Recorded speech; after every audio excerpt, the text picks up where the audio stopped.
It was a quiet afternoon when the news first broke. It's a kind of day when the world seems still until a single story shatters the silence. A brand new interview with Jonathan Lamb had just been released, and within only minutes it began spreading across social media, news outlets, and living rooms like wildfire. This was not just another interview or a simple press appearance. It was the first time Jonathan had chosen to sit down and talk openly after the passing of his father. Moment the public had been anticipating with both curiosity and tension. People across the country understood that the Lamb family name carried enormous weight, tied directly to one of the largest and most influential Christian media empires in the world. For months, whispers about a possible billion-dollar inheritance had been circulating, sparking debate, rumors, and endless speculation. Now finally, Jonathan was ready to address these rumors head-on, and the anticipation around his words was overwhelming. The setting for the interview appeared calm on the surface, but beneath it was a current of unspoken tension. The air felt unusually heavy, almost as if every person in the studio knew deep down that something significant, something that could alter perceptions, was about to be revealed. When Jonathan entered the room, he did so quietly, without theatrics. Dressed simply and carrying himself with a serious but controlled expression, there was no trace of showmanship, no effort to charm the audience. Instead, he embodied the image of a man who had endured long weeks of grief, sleepless nights, and countless decisions that weighed on him more than anyone could see. As the cameras began to roll, the interviewer welcomed him warmly, though her voice carried a subtle thread of curiosity. Everyone watching, both inside the studio and across the country, hoped for answers. Jonathan's silence in the weeks following his father's death had been deliberate, and now that he chose to speak, it felt less like coincidence and more like strategy. This was not going to be a casual conversation. This was a moment where truths would be revealed, where hearts might be moved, where legacies could be reshaped. In living rooms, offices, and even church halls, people tuned in. Supporters of the ministry watched with hope, praying that Jonathan would rise to a challenge of preserving his father's legacy. Critics tuned in as well, eager for confirmation of the rumors they had whispered about for months.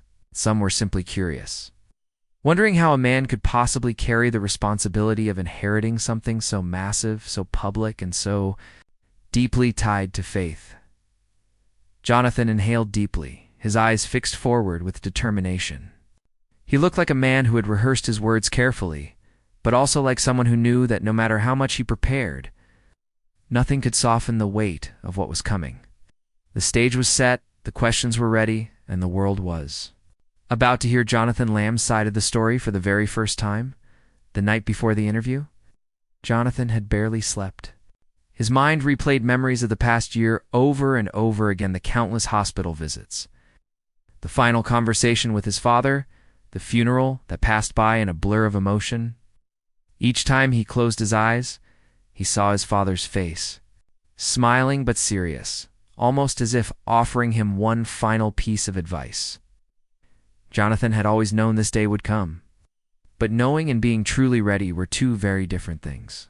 That morning, he sat alone in his study, the same room, where his father had once prepared for sermons, meetings, and countless ministry plans. The shelves were lined with books on faith, leadership, and vision, each one a symbol of the mission that had shaped their family's life. As Jonathan sat at the desk, he ran his fingers along its polished surface, remembering vividly how his father would sit there with pen in hand, sketching out dreams and strategies for the future. The memory brought a wave of both comfort and weight, a reminder of the enormous responsibility that now rested on his shoulders.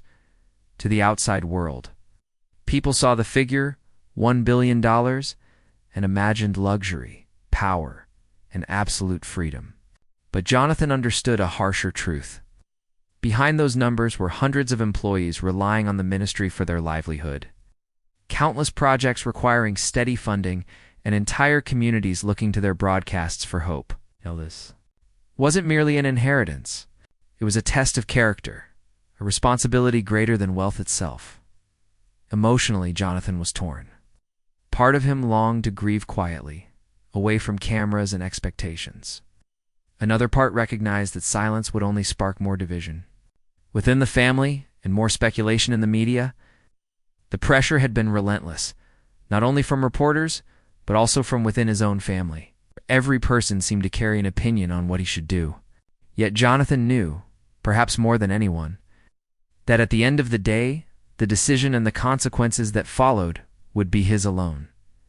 As the car arrived to take him to the interview, Jonathan whispered a short prayer. He asked for wisdom, courage, and the strength to speak truth, no matter how it would be received.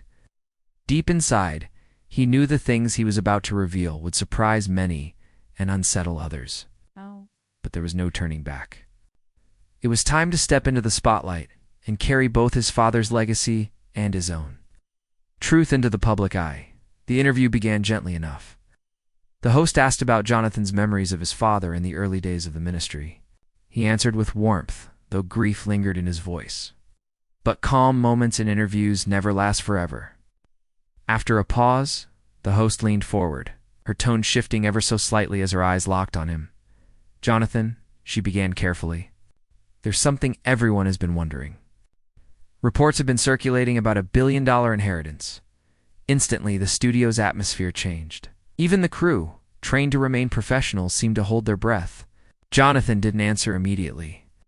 He lowered his gaze as though carefully weighing every word before he spoke. His stillness, though calm, betrayed the storm of thoughts running through his mind. He knew this was the question the world had been waiting for, not simply about money, but about influence, power, and the future of everything his father had built. Finally, Jonathan lifted his head and met the host's eyes. "It's true," he said quietly, his voice steady but heavy.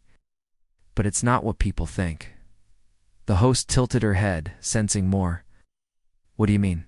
Jonathan hesitated for only a moment before speaking again. "When people hear about $1 billion inheritance, they imagine endless resources, luxury, and freedom. But what I inherited was not just wealth. It came with responsibilities, commitments, and truths that most people have no idea about." A soft murmur rippled from a few people off camera.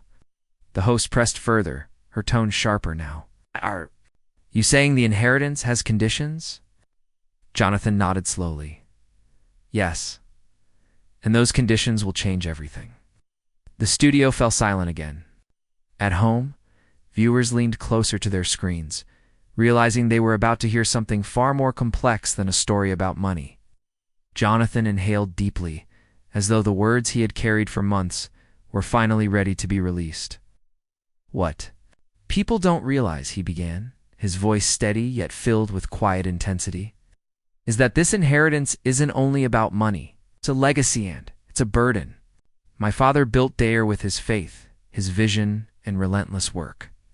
But what the public never saw were the sacrifices behind the scenes." He paused, emotion flickering across his face. "There were years when the ministry was drowning in debt. Years when my parents went without paychecks just to keep the broadcasts on air. The numbers may look glamorous now, but behind them are unpaid loans, ongoing legal disputes, promises my father made to people who trusted him." The host's eyebrows lifted slightly. "So you're saying this $1 billion inheritance isn't exactly what it seems?" Jonathan gave a faint, weary smile. "Exactly. It's not a vault filled with gold. It's hundreds of ongoing projects that need constant funding, thousands of supporters who expect us to keep moving forward. And within the paperwork, there are things I never even knew about until recently." He hesitated again, his expression heavy.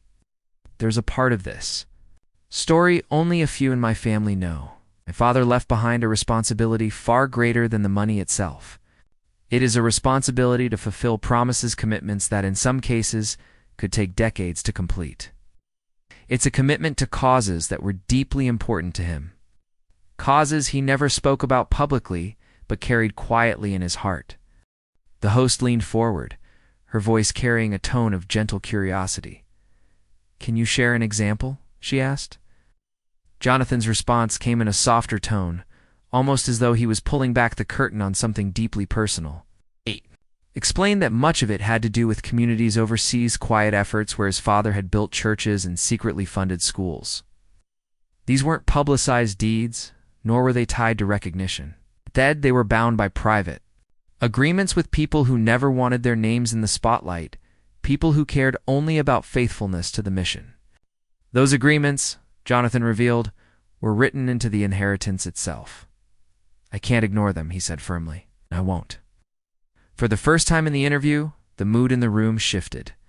The audience wasn't just listening, out of curiosity anymore. They were genuinely moved. It became clear that this was no ordinary story of a wealthy man stepping into unimaginable fortune. Instead, it was the story of a son standing in his father's shadow, uncovering truths that changed everything he thought he knew, and wrestling with a choice he never asked to make. Jonathan leaned back slightly in his chair, his eyes focused.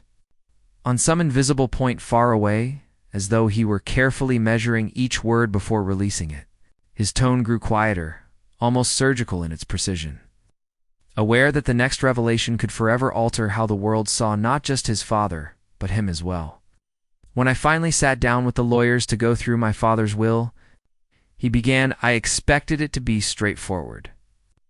I thought there would be clear instructions about the ministry, about the properties, about how the funds were supposed to be managed." He paused, taking a breath. "Those dry legal pages, I found something I didn't expect at all. Something that completely caught me off guard." He recalled the moment with striking clarity. "It was a clause," he said slowly, "written in my father's own words. And it wasn't about dividing assets or transferring ownership. It wasn't about numbers or percentages. It was a condition." Jonathan let out a long breath, as if reliving the weight of that discovery. The clause stated that he could only fully receive and control the inheritance if he made a binding, lifelong commitment to continue his father's work exactly as it had been envisioned. Not for a season, not until it was convenient, but for the rest of his life. He was forbidden to sell the network. He wasn't allowed to abandon the ministry. If he ever failed in that commitment, the entire inheritance would immediately transfer to another person, someone outside of the family, someone his father had already named. The audience stirred with audible murmurs of shock at the revelation. Jonathan pressed on, his voice steady, though tinged with emotion. "My father wrote that clause because he believed this was more than a business. To him, it was a calling. He wanted to ensure that whoever carried it forward wasn't just protecting wealth, but honoring the mission." He lowered his gaze for a moment, his words thick with feeling. "That's when I realized my father wasn't leaving me money or property. He was leaving me a lifelong promise to keep. This wasn't about managing an empire. It was about living each day in service to something greater than myself." That single clause changed Jonathan's perspective entirely. His inheritance was no longer just wealth. It had become a test, a trust, and a challenge that could either define him or completely undo him. He sat quietly, recalling the day he had faced his decision, his fingers intertwined, his expression calm but deeply intense. "When I read that clause," he said slowly, "I knew I had only two options. I could walk away, give it all up, and let someone else step in, or I could accept the responsibility, knowing full well that it would alter the course of my life forever." He turned his gaze toward the host, his voice deepening with resolve. "I chose to accept it, but not in the way most people expected."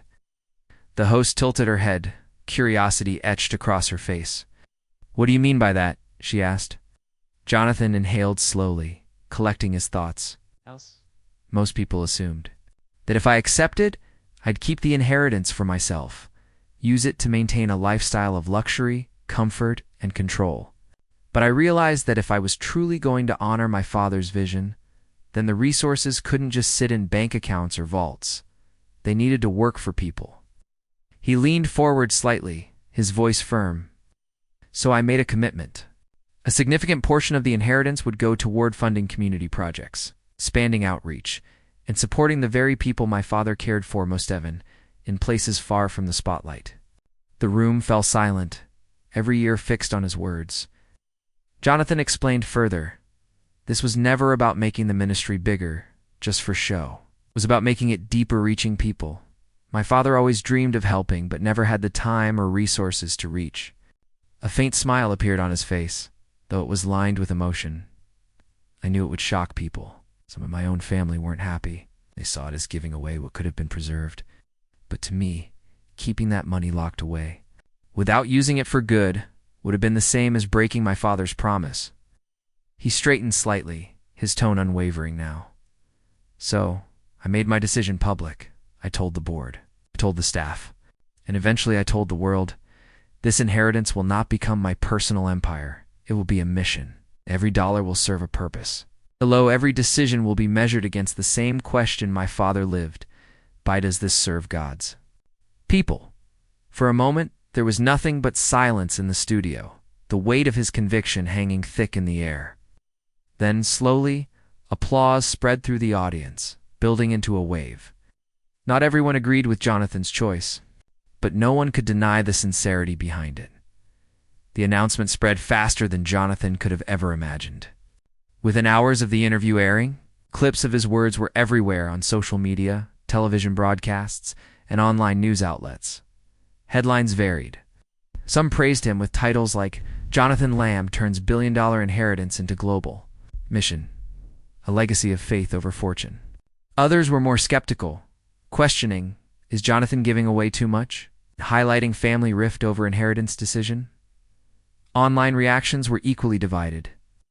Supporters flooded comment sections with admiration, calling him a man of integrity and a worthy successor to his father's vision. Churches even shared the interview during their services, pointing to Jonathan's words as an example of true stewardship. Some believers admitted the story had renewed their faith in the ministry after months of uncertainty. Yet critics weren't silent either. Some accused him of making a publicity stunt. Others worried that giving away so much would weaken the ministry's financial stability. A few prominent commentators even doubted his leadership ability, asking if Jonathan had the strength to sustain such a large vision without his father's guidance. The harshest reactions came from within the family. A handful of relatives, speaking anonymously, voiced their disappointment to reporters. They felt Jonathan had gone too far, disregarding years of sacrifice and hard work. Soon, the media spun this tension into headlines about a brewing family feud. But Jonathan remained composed. When asked about the backlash, he replied calmly, "This isn't about me or about winning approval. It's about doing what I believe my father would have wanted, even if it costs me relationships, comfort, or popularity." Ironically, despite the controversy, donations to the ministry unexpectedly rose. Viewers said they felt inspired by Jonathan's decision and wanted to be part of the larger mission he had described. The interview, whether loved or criticized, sparked something powerful, a nationwide conversation about what it truly means to inherit a legacy. As the interview neared its end, the host asked Jonathan if he had one last message he hoped people would carry with them. Jonathan took his time before responding, his gaze dropping as though he were searching for the right words. When he finally looked up, his eyes reflected quiet determination. "My father used to tell me," he said softly, "that money is a tool, not a treasure. If you cling to it, it will control you. But if you use it wisely, it can change lives. That's what this inheritance means to me. Not power, not status, but an opportunity to do something that will outlive me." He spoke about how watching his father work tirelessly had shaped his own beliefs. His father had never seen the ministry as his possession. It was always a responsibility. "And now that responsibility is mine," Jonathan continued. "I can't promise I'll be perfect, but I can promise I'll be faithful to the mission he started." His voice softened even further, colored with emotion. In the end, a legacy isn't measured by buildings or bank accounts. A legacy is found in the lives you touch, the people you lift, and the faith you inspire in others. That's the inheritance I truly value, and that's the one I hope to pass on when my time comes. The studio was utterly silent, every person hanging on to his final words. Even those who had walked in skeptical couldn't deny the sincerity of what he had shared. The host thanked him, but it was clear that nothing could top the depth of his closing message. When Jonathan left the building, a small group of supporters stood waiting. Some shook his hand. Others simply said, "We're praying for you." And in that quiet moment, Jonathan felt something he hadn't felt in months' peace. He knew the path ahead would be filled with challenges.